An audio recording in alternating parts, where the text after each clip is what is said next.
Relationship advice. My ex-girlfriend is the biggest liar I have ever known. Red flags are easily ignored, when rose-colored shades blind all the things we should see as colossal warning signs. I feel like an idiot. This is my story. From November 2018 through April 2020. I, 29 male, met my ex-girlfriend, 26 female, in November 2018. We hit it off immediately and had this impeccable chemistry that I have never had with another person before in my life. We could turn a 5-minute conversation into a 6-hour marathon of different topics, without ever running out of steam. We fell hard for one another, fairly quickly. Honeymoon stage or not, the chemistry was off the charts quickly, and it wasn't long before we could practically read each other's thoughts, and finish each other's sentences to the point of being uncanny. However, there was a big WTF moment early on, that I was too ignorant to yield much of my attention to. Look, I don't have kids yet. I want kids. However, I just haven't found the right person to settle down with. I mention this, because of what happened. I digress. Anyway, the WTF moment, she was separated from her estranged husband, who she had a son with. Before this guy, she had a daughter with another man 7 years ago. She told me that she had always felt disconnected from her kids. I don't know why this didn't push me away immediately. Too much oxytocin in my brain? I'm not sure. Months later, she told me that I'm the love of her life, and the greatest thing that has ever happened to her. Telling me that she wants kids with me, that I'm the person she was always meant to be with, and that she never felt anywhere close to anyone else the way she feels for me. Backstory of her estranged husband: he is 13 years older than her. Apparently her sister-in-law babysat her when she was a kid, and there's a photo exists of her then teenage husband holding her when she was a baby. Cringe. He has a daughter that is only 5 or 6 years younger than her. Anyway, she told me that he was mentally and emotionally abusive, locked her up in the bedroom of their home, found out that she had posted on the Gone Wild sub before they met and yelled at her over it, lectured her for watching videos on public freakout, would become so angry to the point of throwing bar stools through a glass door, multiple times, and other things. She said, and I quote, "I feel nothing for him. We have nothing in common. He kind of pushed me into marriage by rushing things along. I was going to break up with him early in our relationship, but around that time his dad died, and I felt guilty about it, so we stayed together. I got pregnant, and then we got married." She told me the divorce was in the process, and that she had a rocky relationship with her father. She said that her father wanted her to stay with her husband, the stay for the kids mentality, and that he was funding the husband with the whole divorce side of things. Anyhow, our relationship was seemingly perfect. She maintained close contact with her sister-in-law through it all. During this time, my ex was living with a roommate in an apartment. Eventually, she half moved in with me. It was strange, because she would stay here for a large majority of the time, leaving a bunch of her clothes and some of her belongings here, and then go back to her apartment. I visited her often during these times. At one point, she switched jobs and didn't tell me. You can grade the severity of this lie, but it was weird. Who switches jobs and doesn't tell their significant other? Another red flag ignored. When I confronted her, her excuse was, "I didn't tell you because I didn't think you would be happy for me." WTF? Yeah, I don't know what I was thinking. In October 2019, one weekend, a 3-day one at that, she said she was going to go visit her dad. In the week that followed, I looked at her dad's social media page and he had not posted any photos/selfies of them. This was unusual, because anytime she did go and see her dad, regardless of their alleged conflict, he would always post about it. This time, he didn't. I didn't say anything about it, but I had a weird feeling about the whole thing. About a month later, I was digging around social media, and I happened to look at her sister-in-law's page. She posted a photo of the two of them meeting at some pizza restaurant with the caption, "Eating some pizza with my awesome sister-in-law." Weird. Still calling you her sister-in-law despite the impending divorce. I immediately confronted her the next time I saw her, and asked her why she lied about going to visit her sister-in-law. She apologized profusely and told me that she thought it would upset me if she knew that she had stayed with her for the weekend. I thought it was a crock of ish from the get-go, the excuse, but I let it go, begrudgingly. By this point, I had developed trust issues, but I was so blinded by my own ignorance and feelings. Guess what happened around a week before Christmas 2019? You know how I said that her father always posted about any time they were together? I saw on his social media, a selfie of him, her, and her husband, smiling. I lost my mind and flipped out on her. She got angry and defensive, and told me that She had to play nice with her husband to see her son. Remember what I said about her comments about feeling disconnected from her kids? I should have told her to go F herself and left immediately. The lies were right in front of me. She is the biggest liar I have ever met in my life, the most dishonest person, but she is a terrible liar. I didn't leave though. I wanted to believe her. But everything felt off. 2020 started off great, until the pandemic happened. She started getting a little cold towards me and talked about how much she missed her kids. This was in March. In early April, one day I woke up to a text from her that said, "Please never talk to me again. I was wrong for being with you. I need to fix my life." I was then blocked everywhere. I tried to get in contact with her. Nothing. I contacted her roommate, who told me that she moved out. She still had some clothes at my place, as well as different toiletry items, etc. Keep in mind that I had been sick as a dog during this time, not COVID, just sick. She ghosted me while I was sick in the middle of a global pandemic. I snooped around and couldn't find anything on her social media, even on her husband's social media. Her father had not posted anything either. I felt a mix of extreme sadness and full-blown rage and anger. In May, still trying to find answers, I saw it. She was living 3 hours away with her estranged husband. She commented on some video of him doing some dumbass faux comical dance and wrote, "You have a cute butt, love you." I'm not usually an angry person. I'm easygoing, laid back, roll with the punches of life even during the most down of times, but I fell into an incandescent rage of a mess. I wrote her an email that said, "You destroyed me. Congratulations. You are the most dishonest human being I have ever had the misfortune of meeting. Have fun in your pathetic excuse of a marriage." I also noticed that she set up a little shop on Etsy selling crafts and other things that she makes. She moved on so swiftly, so easily. As far as I'm concerned, she is a sociopath to be able to do something like that. She moved on from me, as if I never meant anything, and as if I'm the biggest joke in all of mankind. Now I wonder if any of the things she said about the abuse she went through, is even true. I have been a mess ever since. I feel like an idiot from the get-go. I wasted all of 2019 and the first few months of 2020. Don't be like me. My self-confidence and self-worth are shattered. I can't help but blame myself, since I didn't break up with her with so many red flags staring me right in the face. I have never been this low before in my entire life. She has moved on like I never existed, as if she didn't throw me away in the most savage of ways in the type of year this has been. How do I recover from this? What do I do? How do I fix my head? Can't afford therapy at this time. I'm left to try and write my mind on my own, but it is hard. I feel so low about myself. I have always been in quite decent physical condition and I continue to work out 4 times a week. I'm a chef and my personal diet consists of 95% whole foods from nutritionally dense sources, only occasionally eating junk as a treat. However, now 6 months later, I'm still a wreck and I still feel so much anger. Most of the anger is directed towards myself for being so stupid to the point of ignoring red flags. I have tried to be more kind to myself, but I almost can't help it. I have no self-confidence whatsoever. I tried to be the best partner that I could be. I wasn't clingy or needy. I was supportive, and did my best to love her fully. And she went back to that? After all that she said? Her life is one big lie. She will cheat again in the future, I'm sure of it. She is the one who lost out on someone special in her life, but aside from self-hatred, why do I feel so full of anger and sadness after all this time? I just don't know what else to say. Now for the top comments. You should focus on yourself. You deserve to give yourself time and appreciation and reflection. I know it may be tough right now, especially on behalf of quarantine. You will eventually come to terms with the fact that none of this was your fault, and that you came out of it with no extra ties to her, like children or marriage.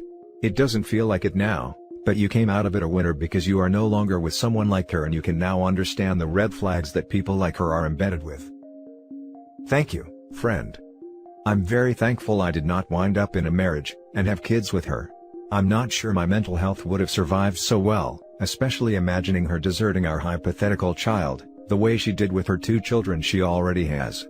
Makes me sick to my stomach just imagining that scenario. I'm left with, hopefully, short-term mental health disruption from this, but I do realize the emotional impact could have been much deeper, considering the possibilities that were avoided. All cheaters have a sociopathic quality, clearly. To even entertain cheating, is so selfish. I'm someone who has an immense sensitivity to guilt, so I just don't understand how people can F over someone who loves them. all nonchalantly. That's why my rule is to not date anyone with kids or not single. It's just asking for trouble, and I don't want any exes involved in any relationship. If she lied about the abuse from her estranged husband the whole time and he is actually a decent person, I feel bad for him. She is apparently his fourth wife. Regardless of all the intangibles, that marriage is a tainted joke forever, given her actions. They both throw money at lawyers and she still went back to him. Cheated on two people, and truly emotionally hurt her own children in the process. No expressed remorse whatsoever. No closure. Nothing. I always said I'd never date anyone with kids and that she was the exception, but I don't know now. Now I'm getting older and, at this point, I just wanted to meet someone that is honest and faithful, even if the chemistry isn't perfect. Chemistry means F all. If one's partner is a worthless cheater, which has not become concrete to me.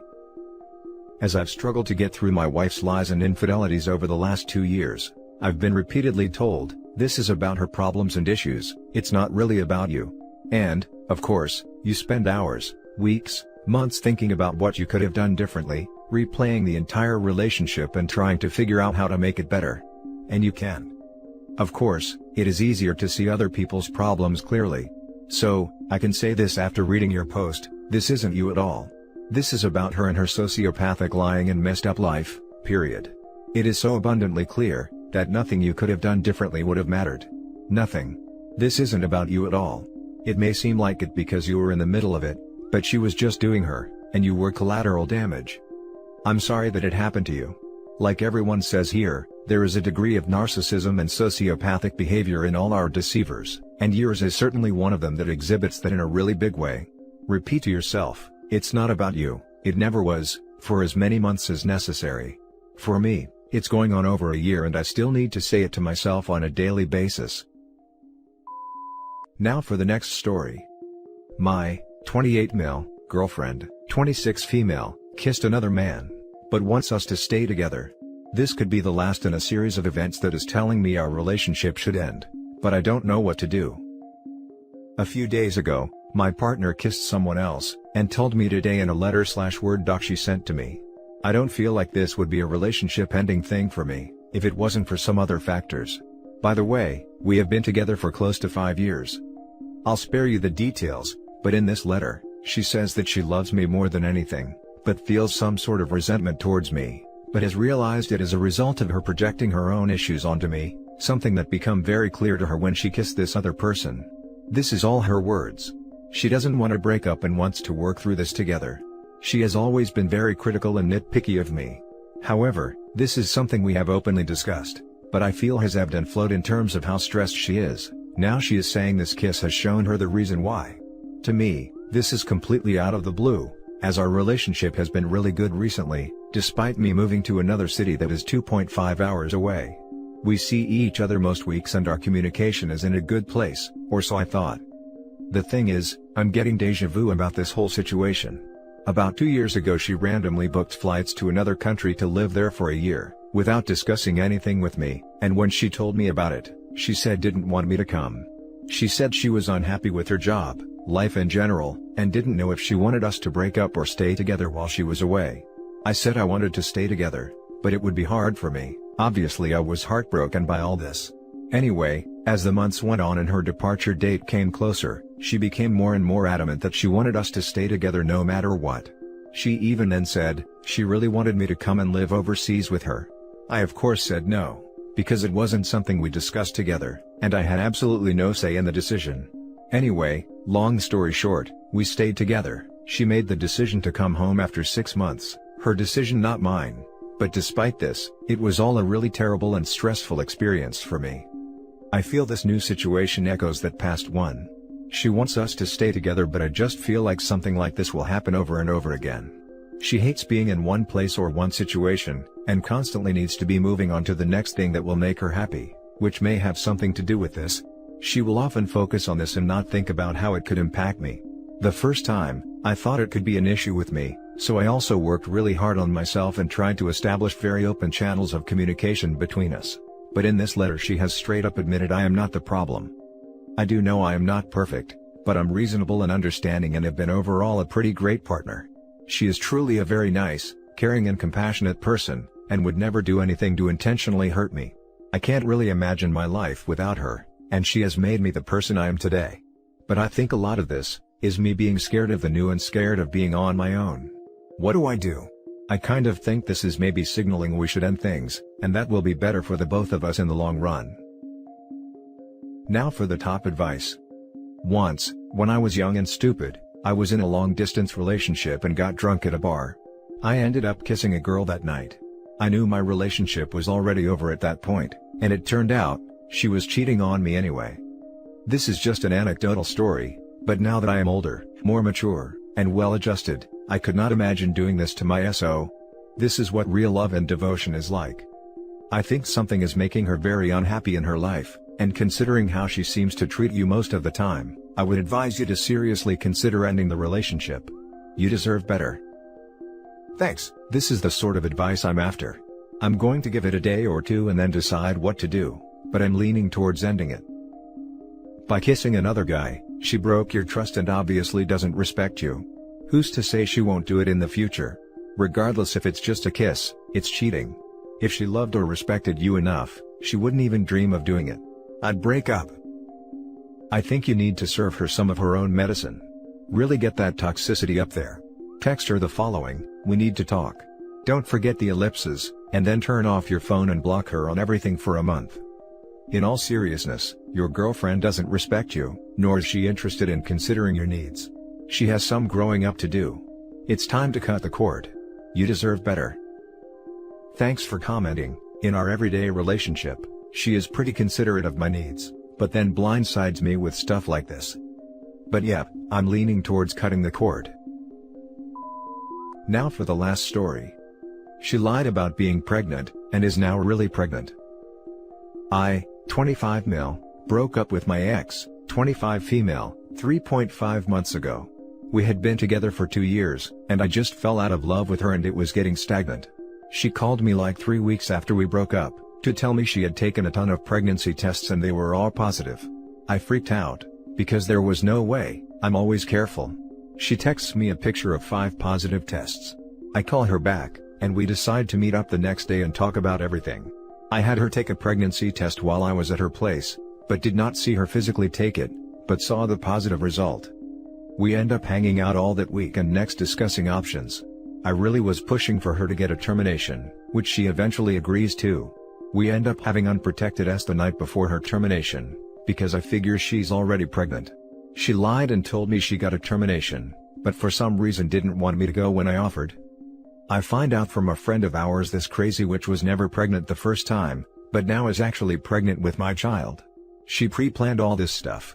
She had a pregnant friend pee on a bunch of sticks for her because she didn't want to lose me. I'm at a loss for words on what to do now. I do not want a child with her, and I do not want to be in her life for the foreseeable future. Something is very wrong with her. I've never seen this crazy side of her. Now she won't return any of my calls, which is all the confirmation I need that she truly is pregnant, plus texts our friend showed me about how we're going to have a family together and she's going to make me love her again, and all this sick crap. Now for the top advice. If she goes ahead with this, make sure you're the father, consult a lawyer, and keep communication limited to handling child support or custody issues. In 18 years, you'll be free of your legal responsibilities. Hopefully she's lying again. Don't be alone with her ever again. Stop having unprotected sex. Dad, try to make it clear that you'll fulfill your legal obligations, but there is zero chance of a relationship. Not even friendship. If you don't intend on being in the child's life, make that clear as well, before it's too late to terminate. Maybe the prospect of raising the child alone will knock some sense into her. Yes, lawyer up and have the lawyer send her a notice that she's only allowed to communicate with you through them. Hopefully that'll get it to stick that you'll be nowhere near her or the child, so her mental image of a family is over. Stop sticking your D in crazy. But since hopefully you have figured that one out on your own now, get a lawyer involved now, so that you're prepared for when the baby is here in terms of custody arrangement and child support. Ensure you keep any and all communication recorded, and keep your expectations fair if you want a judge to be reasonable. And that's it for this video guys. If you have thoughts to share, leave a comment below. Don't forget to hit like and subscribe if you like this content. Turn the notification on to get updated on my latest posts. I'll catch you in the next one. Good day everyone.